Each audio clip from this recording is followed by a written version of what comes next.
At 10,000 meters in the air, the aircraft was suddenly invaded by something utterly unnatural. Yet strangely enough, the plane still managed to land safely at the airport. But something was very wrong. This aircraft, carrying over 200 passengers, showed no signs of activity at all. No movement.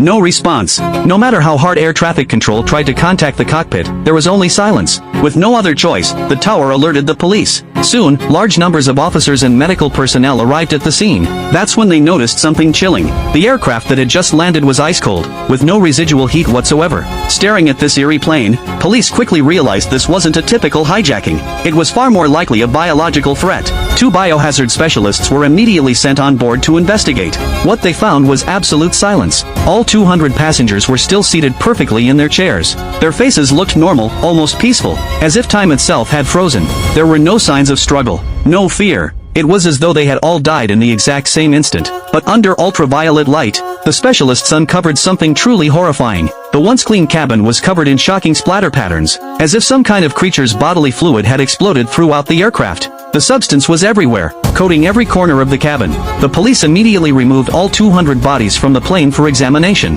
It didn't take long for the experts to make an even more disturbing discovery. Not a single victim had any blood left in their body. Instead, their veins were filled with an unknown, milky white fluid. And every corpse had an identical, clean cut across the neck. None of it could be explained by science. At the same time, the airport supervisor suddenly heard a harsh, piercing sound, coming from inside the cargo hold.